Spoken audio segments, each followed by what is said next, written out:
Welcome to A Scrap Life, a podcast solely focused on the hustlers, grinders, operators, and business owners who live and breathe the scrap metal industry every day. Here is your host, Brett Eckhart. All right, we got a very special copper trade today. Aldo drove all the way to Idaho to hang out with us knuckleheads. He drove to Idaho from California. 981 miles. I saw it today. Well, thanks for making the trip. Thanks for checking out our facilities today. Excited to have you. Excited to have you in person, and excited to talk about copper and a lot of volatility from our last call. But go for it. From 580 to 450, 440. Well, things changed in 2 weeks. So now we're back to using the COMEX. Now we're back to so good, guys. Nothing happened. Nothing changed. Yeah. Well, tell us what's going on with copper this last month. Well, since we spoke, we had the big U-turn. I call it the big correction. Yeah. Of course, the market was anticipating a lot of these supposed tariff to be hitting, the prime material, which is cattle. And I think that everybody had penciled that price in there. I think that the week prior to that, we seen the market rise 50% from the price that started in the beginning of the year. So the market had totally penciled that in there. And of course, we get the news that is exempt. And, the tariff is really on the semi-finished product, which it is still going to have some effect on demand, but we're still kind of trying to figure out what that is like. What exactly got exempt from those tariffs? Like what part of it? So the big exception is cattle, right? And that's really what most of that driver on the rise of the market was. And the cathode is the most heavily imported material. Yes. And I think that's what kind of drove that price back down. It's like, okay, like your biggest import being the cathode, coming that being taken off the table, and they allowed everybody to like breathe again. Yeah. And then big number in there is that in the U.S. we only produce in the cathode form roughly 35% of the cathode needs that we have in the U.S. So we are importing about roughly 2/3 of that number. So that's why that was a big driver, right? Yeah. We don't produce enough today to be able to essentially make it in-house at this time. So on that, I mean, there was kind of some rumblings and grumblings about actual scrap being tariffed or like not or being tariffed on the outbound side, right? And I think that was kind of drawn everybody's attention as well, and they did kind of, there was a component of that they did leave in place, like on a percentage basis, right? Yeah, there is some wording in there, and anytime the U.S. government is going to tell a private business where to sell and how much to sell, it's going to raise a lot of hairs, right? Rightfully so. So the way the text is written is essentially a recommendation. It's not a rule. Okay, yeah. There is no implementation time frame. There is no mandate to pull any kind of trigger right now. So we have had, REMA had some engagements with the Department of Commerce just for tell us exactly what this means again. Yeah. And at this point, there is no trigger that we see in the near future for that. Something like that logistically will be immensely complicated to even manage. And quite frankly, our government has other priorities of stuff that they should be counting. Yeah. Copper scrap exports is probably not on their priorities at this time. Even though as a country, we export a large percentage of the world's copper, right? Yes. I mean, out of the United States. Out of the United States, yeah. And I don't know what percentage is domestically consumed versus what percentage is domestically exported. But I feel like we lean pretty heavy on the export side. Yeah, so it depends on who you ask, but roughly speaking, big number, but between 25 and 30% of the domestic scrap that we produce in the United States stays in the United States. Mostly higher grade materials like very bright, number one kind of categories. Much lesser extent, number two, and other lesser materials that need refinery capacity. Yeah. So, call it 75% of the scrap that we produce heads to the export market. And is that just because of our EPA, like our environmental laws that pretty much, I mean, that and over the years we've kind of killed that industry here just because of red tape and whatnot? It's dead by 1,000 cuts, right? So it's not just one item. It's lack of labor, lack of investment, lack of consumers, lack of demand, lack of everything, right? And now we're trying to kind of put that industry back in business, but it's not something that happens overnight. You don't just turn a light switch on. No, man. So you got 5 copper refineries, fired up. It takes years of investment. Yeah. And, I mean, as any business owner will tell you, they need a reasonable horizon of certainty to be able to say and project, okay, let's move this scrapyard across the street, right? Yeah. Logistically speaking, it can take years for that process to develop in the copper side. And I'm not advocating for like a dictatorship for sure, but there's one thing about having a consistent regime in charge for, a decade or more is that you can get some consistency and at least kind of what that regime wants to do, right? But sometimes in the U.S., we could totally flip-flop. The pendulum can go every 4 years. Every 4 years. Every 4 years. But maybe you get lucky and you get 8, But I mean, even then, it takes multiple years to build a steel mill. It takes multiple years to build an aluminum mill, a copper refinery mill. I mean, this is a plan that takes probably a year of planning or more, plus a couple years of construction, and then you got to feel good that you're going to get your repayment, on your investment. So it's you don't just turn that deal on right now, and so it's going to be interesting to see how many people actually bet that this will stay this way. I don't know. I guess it probably depends on how the next year or so goes. Because even that, they're putting in millions, billions of dollars, and then if it changes in 4 years where they just kill the drill, that could just really be hard for a big company to put that investment in. Yeah, in the investment that we're looking at today, the new capacity for copper processing that is coming into the United States, unfortunately for people in the West Coast, anything west of Chicago, right, is very geographically located to the southeast, right, of region of the country. There's a couple of reasons for that, access to labor, access to ports, access to manufacturing, automobile, EPA rules, you name it. So for, 80% of the country, we have no means to be able to get to a copper mill with any reasonable facility, right? Yeah. So even though we're seeing an increase in capacity, that capacity is very concentrated on one geographical spot of the country. Yeah.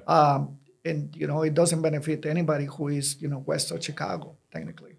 For a personal example for us, I remember, I have been selling all of our material for a long time, all of our non-ferrous, ferrous material, you name it. But one of the big deciding factors for me when we decided to put the wire chopping line in 2012, so let's say 12 years ago, our first one, was I was tired of getting these claims from China, right? I'd send them a container of insulated wire, and I would say, it's 75% number one, and they'd be like, no, it's 70%, and then I get a $10,000 claim. I'm like, God dang. And I was like, to be honest, if you have bales, if you have 44,000 pounds of, who really, everybody's guessing, right? Everybody's guessing. I understand, until you chop it. And then it's really, but even then, if your wire chopper isn't efficient, you could lose 5% in the fucking plastic, and maybe you only are recovering 70% out of a 75%. But, so I was tired of getting those claims, and I was like, fuck this. I'm going to just chop my own wire, and we're going to go from there. And at the time, I was more doing it out of, spite and tired of getting claims, not knowing that was really a game changer for our business, because it allowed us to sell into the domestic market, right? And with certainty. Yeah, exactly. I knew exactly what I was selling, right? And so that for I look back on it, and I would love to say that I was thought through this whole process, and it was because I didn't want to, I didn't want to be holding to the export market. But I was just getting tired of getting claims. You just had a bunch of piss and vinegar in it. I was like, okay. Then I'm not doing it anymore. And then as the years went by, I was like, anything you can sell domestically you control your future a little bit more, right? Not always, but you have a little more control. Yeah. And so, long story short, I think the scrap business for us in the U.S., there's always going to be an export component unless we have the ability to refine lead and refine 50% copper and but I just don't see that happening. So that being the case, where does the material go? Like, what are your big consuming countries? And I'm sure it's regionally, It's regionally, but I mean, if we had to pick one country, it's still China, right? Yeah. I mean, China is today on copper and aluminum and other metals in general. They consume the vast majority of what the global production is, right? China is going through some real struggles right now. Some are known, some are, they are at the end of the day a communist country, and they'll only let you know so much, right? High debt, low demand, overproduction, some real issues. an aging society. Aging society, population is declining, just like it's declining around the globe. Yeah. And they have a consumer economy that they're trying to move to, right? So it's stuff that we buy, just like the United States. And when things are now moving and buying, the demand slows down. And that affects everybody who is on that supply chain, including scrap. Right? Yeah. So who are the other big players besides China? India today. India. Okay. There's a big question about India, especially right now with this issue with the tariffs, right? India is trying to backfill a hole for industrial manufacturing, but infrastructure-wise, they're having a real struggle to move there because they have not invested in infrastructure for eons. Yeah, roads. And people in infrastructure like roads, bridges, basic stuff. ability to transportate, make power, your grid. Yeah, you just see their videos of like their traffic. It's like mind-boggling, like what it looks like over there. And you have to give China some credit, give credit where credit is due. I've always said, but I mean, people will laugh and make fun of China for investing in these roads and ghost cities and whatever else. But the reality of what they're doing is they're investing in their infrastructure, which may not pay today, but down the road, if you're trying to grow and you're trying to do stuff, it will. I mean, it will pay, right? Because that's how you move freight. It's how you move people. It's how you move traffic. It's how you move commodities around. We were talking about it last night, how culturally, some people are just more patient, right? Yeah. Chinese is, they built a road to a place that there is no population right now, right? In America, we do it backwards, right? Yeah. We project the population and then we build the subdivision and the road, right? We wait till the traffic is just a fucking mess. gridlock, yes. Let's widen out that road. We're waiting for the tax money to come in. We're going to widen that out a little bit. Yeah. They do the opposite, right? Yeah. They built a 4-lane road to nowhere, right? And then the population comes in, right? So they're investing in that future. So that demand of metal, of course, you're going to have a natural curve of going up, and it slows down, and then it should, technically speaking, should go up again. Yeah. But right now, the amount of debt that they got carrying over, and the demand is a slow cycle for them right now. Yeah, and not that I'm asking you to make some grand prediction, but I wouldn't. Is that I mean, is it decades away from turning the cycle? Is it years? I mean, I guarantee it doesn't feel like it's months, but is it at some point? I mean, right now, I was just reading an article this morning. They were talking about how the Chinese economy. They said there's no denying that liquidity is starting to hit. Yeah. And so you're seeing some commodities are starting to, the values are starting to increase. And they say part of that is Chinese. I mean, the helicopters are out. They may not be all the way worried, but they're putting some money out into the system again, right? Yeah, they're starting to prime the economy again, and that the only reason you do that is because you need a fire to start, right? Yeah. To get something going. The big question right now is what happens in the next 90 days as it relates to tariffs with the U.S., right? Yeah. I mean, China and the U.S. are one of the biggest global trading partners. And we buy just about everything that is either made in China or is made with parts made in China, assembled somewhere else. So that's one of the big things that are going to come up.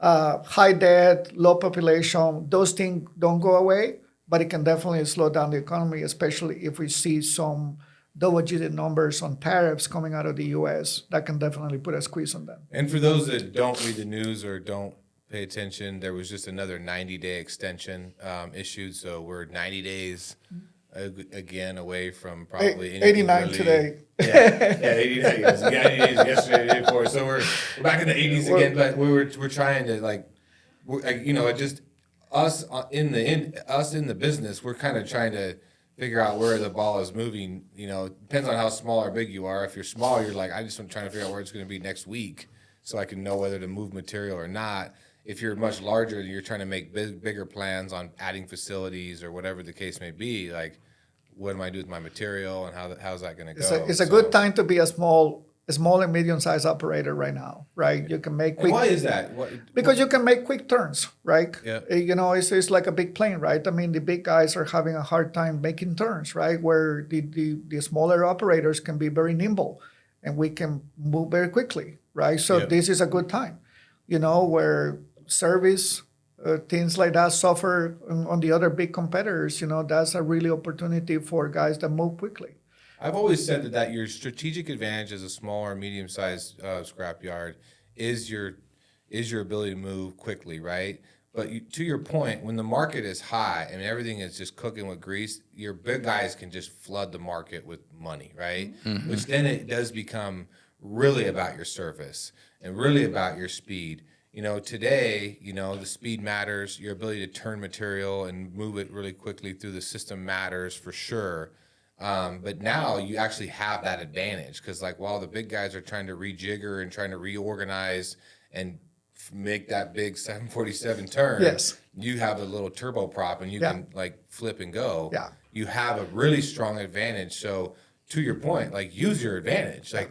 You don't have it all the time, no, and you don't have it to the extent you have it today. So take advantage of it. Well, I tell people all the time, versus us versus a really big scrap company, I can call the guy that can ultimately make the decision. Yes. We talk every day, and we can make a decision like this. Yeah. We don't have to get 20 emails and 20 meetings to get a decision, and that's where we have won the last 20, 30 years. It's where we've definitely won all these years. And we were talking about it yesterday, right? I mean, it's at the end of the day, it's fundamentals, right? I mean, oh my God, pick up the phone, good customer service, fast payments.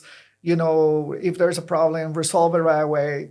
To your point, when we have high commodities pricing, the big guys fill up a marketplace, and they play a big part, of course, and that's always going to be there. But that's when they really thrive, right? Yeah. When you have these long cycles of up commodity pricing.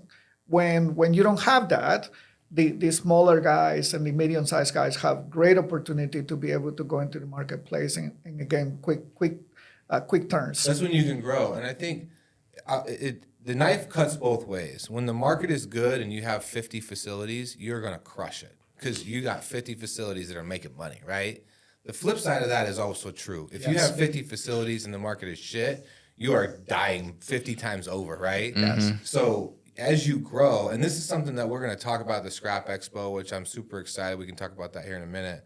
But as you grow, you need to keep that in mind, that as you grow and you add facilities and you add buying capacity, because if you put a new facility and now you're buying that much more material, you have to keep a buffer and know that when the thing does turn, if it turns the other way, now you have 2 facilities or 4 facilities or whatever that number is that are going to be bleeding, right? So know that. Don't just go back to, when I had 1 facility, I was only bleeding so much. No, you're bleeding in 4 different holes now, right? So and the amount of headaches and the multiplier going negative can turn real quickly, real fast, right?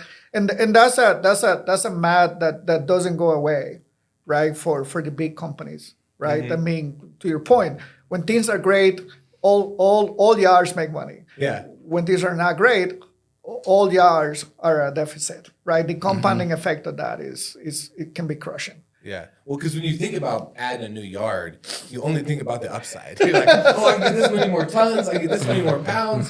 I got this much more equipment. You're just like, this is going to be great. The flip side of that is you have this many more tons, this many more employees, this much more equipment. When that thing flops, you better be ready. Like, what is that saying that when the ocean, when the ocean tide is high and it floats all the ships, and then when it goes back out, you see who wasn't wearing underwear?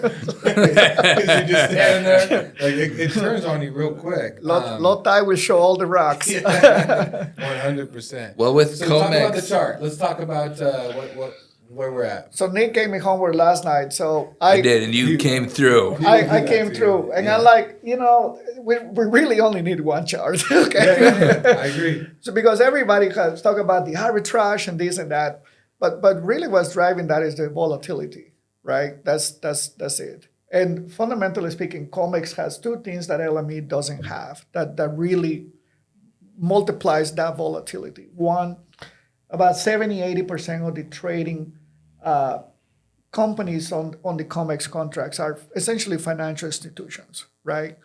20-25% are physical traders of the metal. Okay. Yeah. So it became more of a financial instrument to make money than physically trading the contract because somebody's actually going to use the metal. Yeah. Right.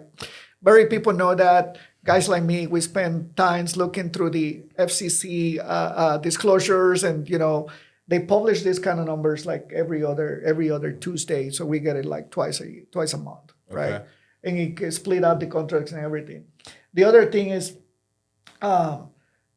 COMEX, generally speaking, because of these financial institutions, they only really make money when you have these dips and valleys, right? When things are straight and like this, there's no chance for their money, right? Yeah. So they really capture the arbitrage between a low price and a high price, and that's what traders do, right? That's what traders do. Stock traders or copper traders. Yeah. And of course, when the tariffs conversation kick in, you can see from the chart that everybody kind of jumped in there. Yeah. And now we started at 399. This guy in Carson hit the mouse on that so we can see the chart again. There we go. There you go. Yahtzee. We started at 399, literally January 1, and it hit as high as 580, right?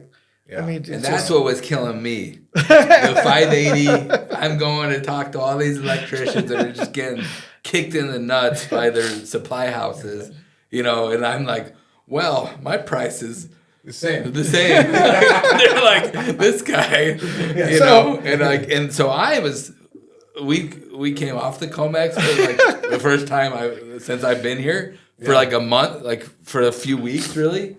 Yeah. And then, I check by habit, I check COMEX every morning. I say come off $1, and because we were already not using the COMEX, I was like, oh, thank you. Like, thank you that it's getting, like, it's right with the LME again. And it makes my life easier. And our buyers out doing, the day-to-day buying with the electricians and the plumbers, it just makes our life so much easier than trying to explain, well, yeah, it's 580 because all of these things going on, and all these guys are just trading it, and they don't physically own it. It doesn't make sense. It still doesn't quite make sense to me sometimes. Here's two curious things for because I get fascinated by this kind of stuff. Okay, yeah, that's kind of your way to do. January 1, when we started, actually LME was higher than COMEX by 3 cents. Okay, so the very first day of trading, actually LME was higher, 3 cents. Okay.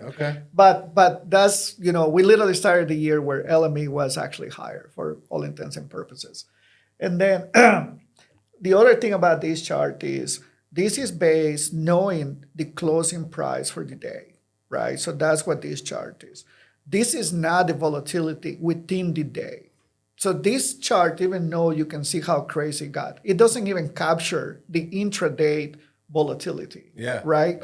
So you can imagine trying to capture that during the day. I mean, it drives everybody nuts, right? So for traders like me who mainly deal with European copper refineries, which is one of our biggest clients, they're all oil and LME.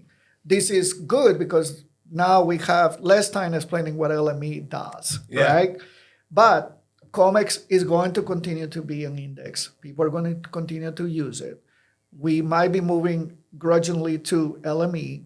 Some guys are going to have a hard time, because now we have to figure out some percentages formulas or, start dividing in metric tons for us who like pounds, Mm-hmm. But I think that more people are definitely going to be, using more LME bases. And just because it's less volatile, even on the intraday, or it's less volatile even in the intraday, and there's some more restrictions about who can come into the ring and trade. Okay. Right? Yeah. So now, full disclosure, right? And people may or may not remember this. The LME is owned by a Chinese entity, right? So there's that component there too. Yeah. Okay. If we find ourselves in a little bit of a tug war when it comes to tariffs with China, let's keep that in mind, right? We are relying on an index that belongs to a company managed by Chinese entities. And to that point, real quick, just so I can insert this, if you're the biggest consumer of a material, is it in your best interest to keep the price down on your controlled exchange or up? And I think you know the answer is to keep it down relative to, say, the COMEX, right? So go ahead. To your point, Yeah. there's a very strategic way. Why would they buy the LME? Yeah. Right?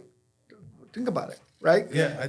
Absolutely. Yeah, Yes. 100%. Yeah. Absolutely. To have control of the price. It's the same reason why consolidation occurs. It's the same reason why Nucor bought DJJ. Yes. It's Yeah. I want to control the price of my the Yeah. main input of my material Yeah. in my steel mill. I'm going to control the brokerage house that buys material and sends it to me. And that's why I mention it, right? Because it doesn't come with no issues on the other side, right? Everybody remembers the Nico run many years ago, and everyone went crazy, and some people filed lawsuits because they couldn't hedge and they couldn't warehouse it and all of these. Nothing like that has happened on copper, but it's certainly possible, right? Yeah. And we had to be mindful of what going to the other side will bring also in issues as well. That nickel run was during one of the ISRI shows, huh? Yeah. I remember that. Everyone was just so pissed off. Yeah, like what happened? Yeah. And LME has other quirkiness to it that, from a trading platform, the contract size is different than COMEX, and they have mini contracts, and their hours are different because it's London hours, so you are California plus 9 hours. So it can bring a lot of difficulties, but it's not going to be, an easy switch just to say, okay, forget about COMEX. COMEX is going to be around for a while. Okay. Which, I mean, a great explanation, and thank you. And I don't think most people that aren't, say, sophisticated traders, or even just people that are trading for a living, I don't know that most people really know that the LME is owned by the Chinese, right? I mean, if you didn't, now you know, or if you're at least listening to the show. But I think that's an important thing to keep in mind. There is some inherent advantage of keeping the price of copper low when you're consuming that much. Well, and having the information, right? That is very valuable too, right? Because think about it, right? From that perspective, if you're the biggest consumer of the materials, right, plural, because it's not just copper, they trade all sorts of materials, and you own the information that is developing on a daily basis, that is very powerful, right? Yeah. There's a reason why they bought it. Oh, yeah. Yeah. So, you want to switch gears a little bit to talk about Scrap Expo? So, I just wanted, while we have you here, we talked about it last night a little bit, but, for those of you guys that aren't aware, we're doing one of the pieces of the Scrap Expo is I'm doing a, what do you want to call it, like a discussion with how to drive profits and how to grow your business even in challenging times. And on the panel is you're going to come and help me out with that. And I'm super excited to kind of get you on there and discuss how small, medium-sized businesses can still drive growth even in challenging times like this, right? So, I mean, I know we've talked about it a little bit before, but just a little sneak peek into it, give me a little background on what you guys do and how that can be advantageous for everybody. So my goal as a business owner and owning the metals agency was to provide a way for a small, medium-sized companies to have access to resources that the big guys have, okay? And do it in a way that is accessible from a cost perspective, from a relationship perspective. So the services that we provide are services that can help a small, medium, growing scrap companies that are trying to fill in those gaps of staff that they don't currently have. So we can handle back office services like logistics, accounts payable, accounts receivable, settlements, claims processing, and of course sales and marketing. So a lot of the things that we do is that companies will hire us to sell and market the non-ferrous exclusively for them. And the way we do it is we don't act as a broker. We work exclusively for the guy who is producing the scrap, and this person knows exactly where we sell, the terms, payments go through them. And it's a way for them to be able to take, advantage of what the markets can give you without having to be the yard or the business that has 12 locations, right? Yeah. So you give that business owner, you free up some time for that business owner while you and your team kind of does that legwork on selling a load of copper, a load of aluminum, a load of UBCs. Yeah, and that's why I like you on this podcast, is I think, from our standpoint, we always talk about it, like our goal with just doing this podcast is to help small, medium-sized scrapyards. Like, give them a little bit of insight into the copper market, why things are moving the way they are. Give them a little insight into the steel and the ferrous side, like with Chad and other things. And as we develop this more, we're going to get someone that's specialized aluminum or nickel, and just allow the guys like myself, who years ago I just was trying to get any information I could, because it was hard to get someone to give you a real number, a real conversation, some insight into what and how and everything is going on. So I feel like you're going to be super valuable, A, to that panel, but B, just as we kind of continue this trade podcast, just letting people know, like, hey, here's what the market looks like. Here's what you can kind of anticipate. Here's what the spreads are kind of doing. And that's what we're doing. I mean, we're here to, nobody fucking pays us to do this. We spend money to do it, but it's because we love the industry and we want to help people, right? And then, I have had the great opportunity to work for large enterprises, smaller ones, in between, and now my own business, right? And now that information is critical, right? Yeah. But when you don't have the scale, to your point, nobody comes and offers you that information, readily accessible. You have to kind of stumble your way through a lot of issues, and sometimes, hopefully, you got the right guidance. And a lot of times when you peel the curtain back, a lot of times the game that big companies have is just that they possess more information. Yeah. That is critical to make a business determination. So what we're trying to do is demystify that and give access to those guys who don't have 5 yards or 10 yards or 15 yards, and be able to come say, hey, we can help you with that end consumer. We have the relationship. We know how it needs to be packaged. We know logistically how to put it there. And all of a sudden, that piece of information puts that one or two scrapyard owner in a completely different field than they were the day before. Yeah.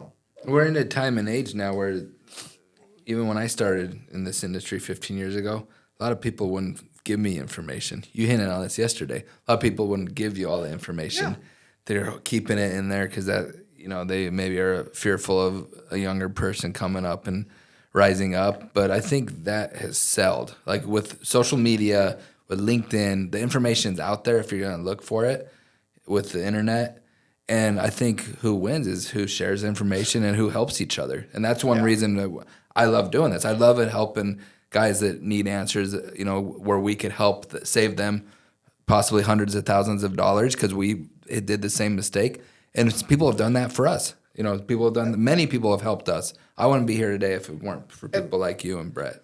For me, I come from a family of entrepreneurs in Guatemala with a small metal shops and welding and all of these. And for me, I still kind of remember those critical guys that took Grandpa under his wing and informed him and guided him, right? Yeah. And we love seeing those smaller companies that come to us and say, hey, I'm not quite sure where I can put this resource or my metal or these stats that I just not good at.